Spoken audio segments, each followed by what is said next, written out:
Special session is now in order. Call to order the businesses to discuss and take action to approve, accept the U.S. Department of Agricultural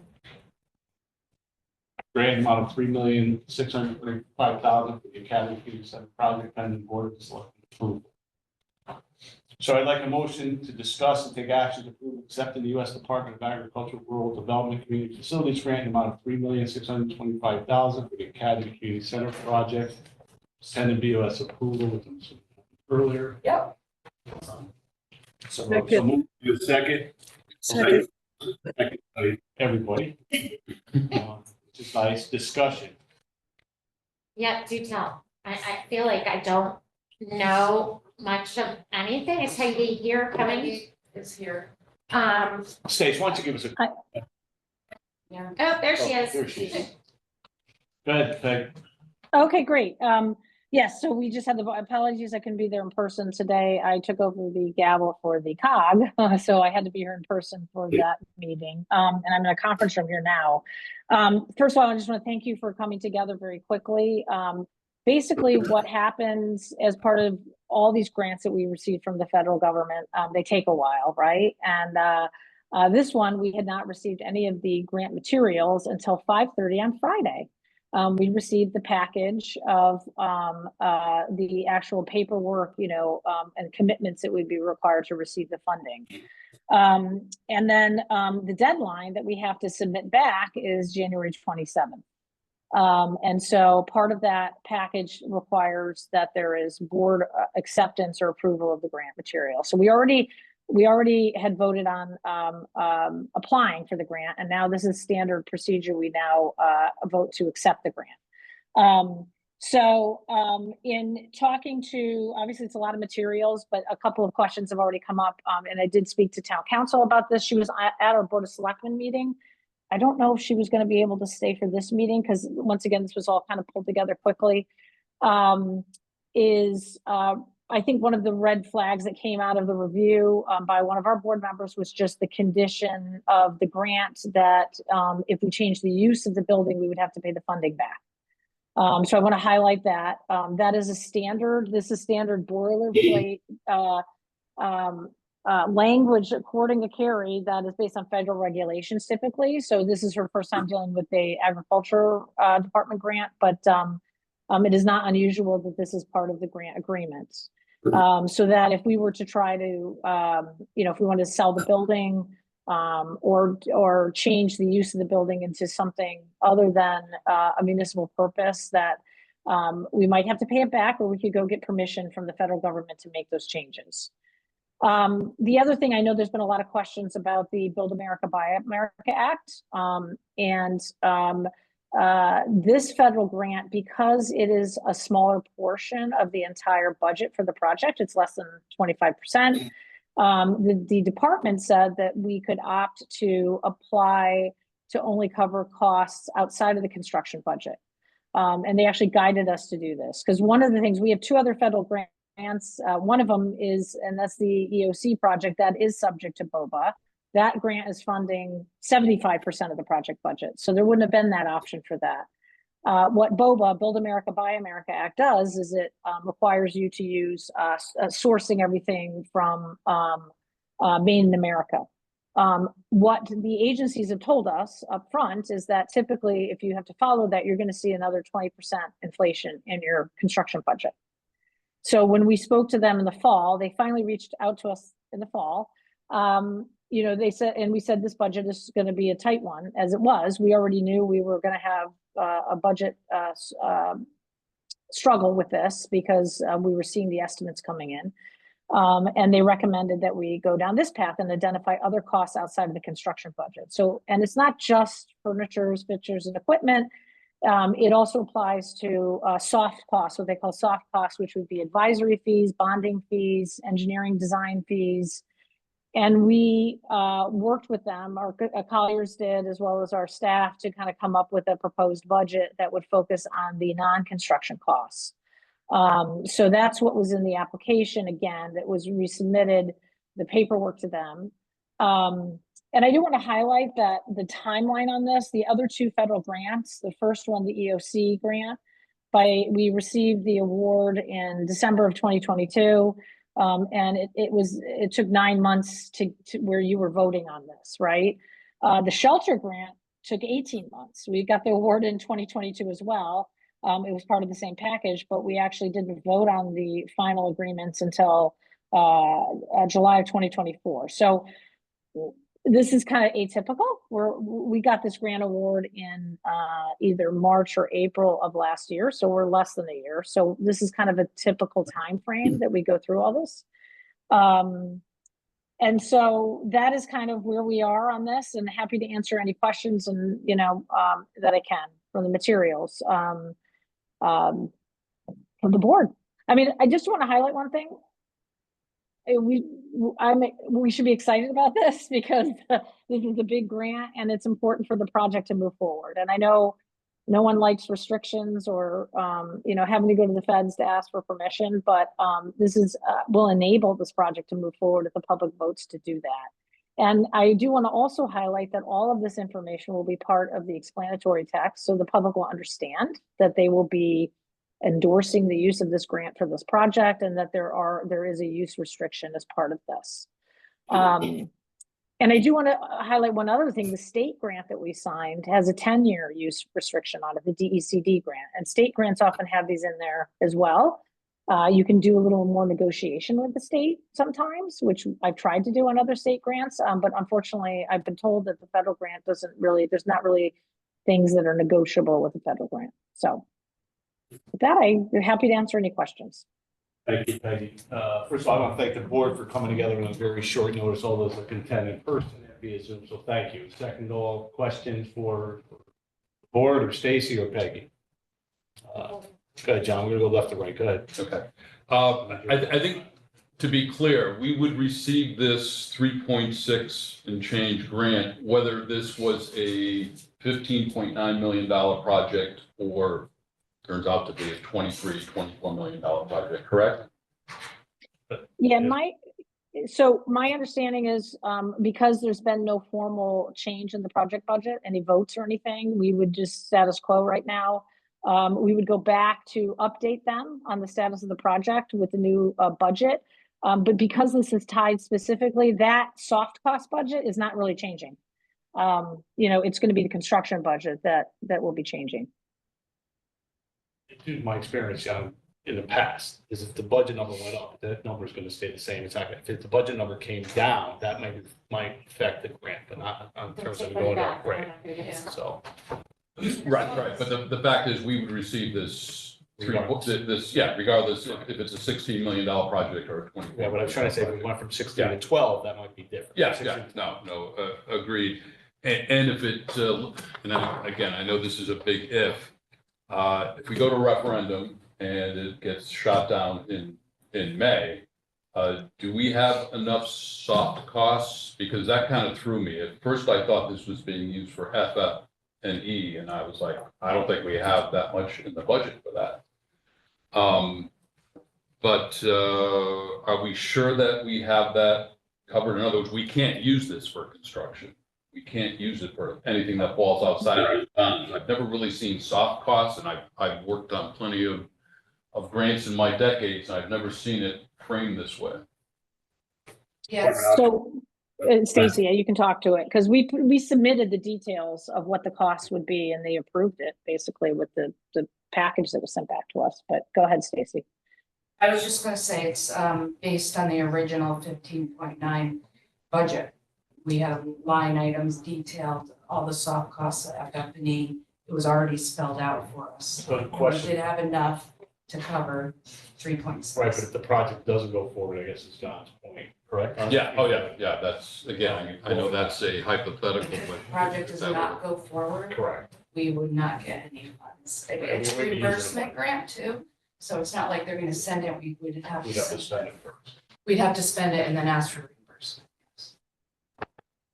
And obviously, my big concern was, does this bind us to moving forward on the project regardless of what might happen in referendum? And I think I received, there's nothing explicit, and I went through those documents afterwards. I think it does put us on a construction schedule though, correct? Isn't there something in the, I was just looking it Yeah. up.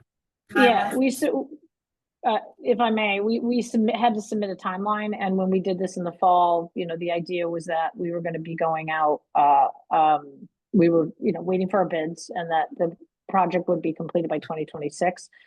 If we go out to referendum and it gets approved, we're still hoping to be completed in 2026. We would just send them an updated timeline that would push it out maybe a matter of months. I don't think it'll impact, them paying us back because we're 2 months late. That's kind of a normal thing in these, from what I understand. And construction budgets get blown too. So I don't think it would be an issue in terms of the timeline. If there's something more significant, if it fails at referendum, that's another conversation. We're not obligated until we actually take money. We're submitting for reimbursement, right? So we would not be doing any reimbursement requests until we had approvals to move forward with the project. Okay, I guess that kind of feeds into my concern. If we do not, if the referendum does not pass, we're still going, I think, we're agreeing to go forward with this project, and because it's reimbursement, obviously, until we spend that money, we're. Yeah, listen, I'm not gonna speak for the entire board, but even at our last meeting, we discussed possibly if it got. Yeah. You may end up going back to, as Peggy said, I don't want to speak for the first select board, Yeah. but you can't have both questions. So maybe, do we scrap this Yeah. project entirely at another referendum? So I don't think you can actually accurately answer that, John, until you knew what the desire of the public was. And we wouldn't be seeking reimbursement for anything right away. We would be, if this failed and then the board spent the summer figuring out what is our next steps, it's not like we're going to be going back for reimbursement right away. I think we're very aware of the fact that once we start down that path and start taking money from the Fed, then we're obligated. But if we're not collecting any money from them, we have no, I guess, obligation in that sense. But we've entered into an agreement for this construction schedule. Correct, but its schedules change. I do think, federal government's aware of it. Katie, John, sorry, are you done? I always come back to you, John. Yeah, I'll I'll let you know, but yeah, thank you. This is probably for Stacy. This is one of the grants. Can you just, it gets muddy. Can you just go through the grants? This is the one from the federal government. What are the other ones? And are they set? Yeah, Are we so we still have waiting an agreement with the DECD. It's a State. state grant for the $4 million. Okay, and that's those two. Those are the two grants Federal for and this state. project. Thank you. There was a brownfields grant, if you recall. Remember, for a brownfields assessment that we also received $250,000, and I think that's done now, right? That was, Right. correct, yeah. Thank you. It's not as muddy as I thought. So So, Matt, did you have? a question? 7.6. So, John asked me my questions too about, we're put it forward as a 15.9 total. We know it's gonna be higher than that, so I think that the answer I wanted was satisfied. But when we created this, when we made the request for this particular grant, was the grant only for FF and E, or did we request for FF and E? And did we make that request to sidestep the Build America, Buy America? Good question. So we just applied for a grant, a congressional directed spending grant through the offices of both the Senator Murphy and so you just do a general project application and how much money we wanted to, and I think we'd actually applied for 4 million, right? Which might have been the max or whatever the grant allowed.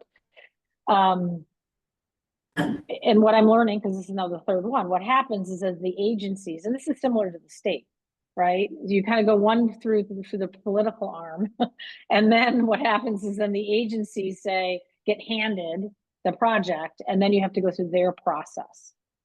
And so when we met with them in the fall, we explained where we were in the project, and we explained we were experiencing budget issues, and they recommended that we apply, that the grant money be applied to these costs because it's a smaller portion of the project, right?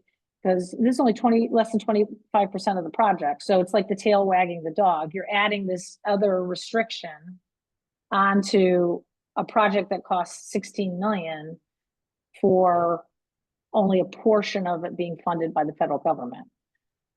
So that's where they said what you can do, and they've done this with other municipalities, is apply to have the grant be used for these other costs and not construction costs.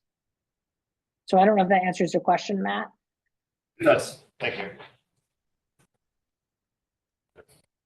Anybody else? John? No, I'm all set. Thanks. Katie? No, I mean, it's always nice for the Board of Finance to be accepting money rather than just writing the check, so it is exciting, so. Yeah. I'm gonna, 1 second, I'm gonna open up to the. Sure. Online. We also have June and John on virtually. Do you guys have any questions? My questions have been answered, so I have no further questions, yeah. Thanks, Jude. John, you could ask a question. Yes, I was about to admit to my non-voting position until tomorrow when I'm sworn in, so I'm commenting as an observer. I just wanted to get clear in my mind the project cost. That I was taking some notes as you were speaking, Peggy. Thank you. That was a very good explanation. The total cost seems to be around $23 million plus or minus. Of the soft costs, we're attributing that to be 3.6 million, which will be covered by this USDA grant. The state grant is a total of $4 million. Is that restricted in any way, or can that be used for hard construction costs? That does not have the same restrictions. That would be for construction costs. Okay. So then if in order to add everything up to 23 million, we're looking at construction costs additional to the state funding amount of 15.4 million currently. And I'm presuming that would be covered by the amount we've already bonded. Yeah, I don't have the numbers in front of me, but yes, you're basically, I think it was a $12 million construction budget plus the 4 million gives us a $16 million construction budget, which is Sure. roughly the Okay. bonding amount. Yes. Yeah. Great. Thanks for clarification. Anybody No else? further questions. John? Yeah, just one last thing. Sorry, John. John, were you done? Sorry. Yes, no further questions. Thank you. Welcome home. Nicknames. We have to have nicknames. I have a lot of your names on Perhaps a Stacy question. When we were putting this document forward, and now we know it's $23 million, should we be telling the US government that, the USDA, or does it's really a, I can give you a previous answer. I don't think it matters. to Doesn't them. really matter. Correct. Unless you're thinking that maybe they'll give you more money, which I don't see that happen. yeah. We Plus- told them in the fall that we knew that the actual budget was going to be higher because we already had gotten the estimates back from the building committee at that point. So they're fully aware. But it doesn't really impact this part of the budget, the soft cost budget. So. Okay. So there isn't a public information session, but I'll be nice and I'll let you. Well, thank you very much, because, we are still a democracy and we have freedom of speech. Yes, we did. And, people need to get involved. I wish this was done at night to where the public can attend. Okay, real costs on this building is gonna be pretty close to 30. Okay, and I think using the number 23 is disingenuous because I don't think you calculated in all the prior costs up to date. And as the representative from Colliers said in a recent meeting, is that you have to, basically he says you need to remove all the toxins in the building. Okay, the lead, the asbestos, and any other PCBs and stuff that are in that building. Okay, I watched the video 5 times. Okay, he actually told Peggy that you're opening up a can of worms. Because when you do a building like this and you do not gut the whole thing, you're leaving out you're just opening yourself up to a lot more money. I hate to see everybody in the town be committed to doing something that halfway through the project, they find out they got a major nightmare. And you do here. I've done plenty of them in my lifetime. And remodeling is a crapshoot. You don't know what you're gonna find. And knowingly that building has so much asbestos, so much lead paint, encapsulating it is the worst thing you can ever do. If a month down the road, you decide, gee, we need some fiber optics. Guys gotta come in and drill through the walls and the ceilings, and all of a sudden that stuff is exposed to everybody in there. And you're gonna have children in there, okay? I've lost a lot of friends in the industry that died from asbestosis. It is not good. If you want to do this thing for the public, for public consumption, for public use, children there, you need to have a clean building. And another added aspect of doing this is you get some structural engineers in there, okay, that can basically guide you through the demolition of the inside. And they can do an accurate engineering assessment of the building itself. And I don't think it's been done properly. I've looked back to, oh my God, back 40 years ago, 30 years ago. And through Colliers, what they've done, there was not a really generalized engineer, structural engineer looking at this building. You gotta look at the footings, you gotta look at the foundation, you gotta look at the structure of the roof, if it can handle everything. I don't know if you guys found out about this. That roof is all asbestos. All that paper in that roof is asbestos. And when you tear that up, you gotta get it out of there, all right? So you're just opening up a can of worms, you really are. I think everybody needs to slow down. I think you need more professionals involved in seeing what's going on with this building. I haven't seen it. All my colleagues and a lot of them from town have been working on this. There was a great article that Jim Smoltz just put in on the Real Madison. I encourage everybody to look at it. He is not getting back FOIA requests. He's being basically jerked around from this administration on questions he's been asking, and I don't think that's proper. And John, with these bonds, the way I look at it, like people look at it, these bonds have to be used for made in America. Okay, especially this new one that just came in. It's got to be built by American, made by American. You can't not use it on fixtures and chairs. Sir, I broke every Robert's rule of order. We have a motion and a second to allow you to speak. I do need your name and address. It's Andy Valambroso, 522 Horse Farm. Thank you. Thank you. Sorry, I forgot. That's okay. But I'm just doing this because, I'm just concerned, the tax implication later is gonna be huge on the public. But I'm just worried about that it hasn't been fully inspected and done right. In the beginning, your building academy committee members were not up to par to figure this out. This is a big project, okay? And when you get involved with this environmental impact, you got issues. You got issues with the septic, which, Katie, you must remember way back in the meeting, I seen you writing it down. I was talking about, you need to dig up that septic, and because it's all peat moss now, and you can't put a new septic on that, okay? And because of the years and everything of all the toxins and everything in the building, everything's gonna seep into that septic system, and it's gonna be loaded with toxins. So those things, I don't know if there was a study on that. Okay, I know Colliers way back when sent somebody in to do a visual inspection of the building. That's not adequate. I know Felicia, in my opinion, from watching it, overstepped the chair of the academy building, and she herself brought it to the floor to approve it when he didn't want to approve $120,000 to do an exploratory examination. Just things in these communities are not being run right. And I don't think Felicia had the knowledge and the authority to overstep the chair to hand out $120,000 for a demolition, exploratory demolition. That's been done so many times. That's just what needs to be done with this project. I hate to see this committee and the town, like the gentleman from Collier said, you don't bring up a huge can of worms. Thank you, sir. I do appreciate your input. All right, thank you, sir. Thank you very much. Like I said, normally this motion second, it's just discussion with the board, but thank you. And this is also gonna be another chance, I should be fine. But I do have a motion in a second. Is there any further discussion from the board? Just one discussion point. Before we vote, I do respect that the people that showed up in 2022, the majority did vote for this, and I do not want to lose out on grant money should this go through. So I am in favor of this. However, I personally am not in favor of the community center. I voted against it originally. And I plan to not change my mind should the referendum fail in the future. Thank you for your input, Matt.